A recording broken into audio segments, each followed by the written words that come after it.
Perfect. Want to bake your first sourdough loaf? This simple recipe is the perfect place to start. First, gather your ingredients: 100 grams of active sourdough starter, 400 grams of strong bread flour, 200 milliliters of water, and a tablespoon of salt. In a large bowl, combine the starter and water.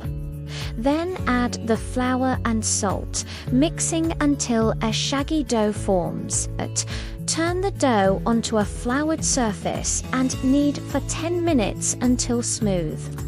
Place it in an oiled bowl, cover, and let it rise for 1 hour or until doubled.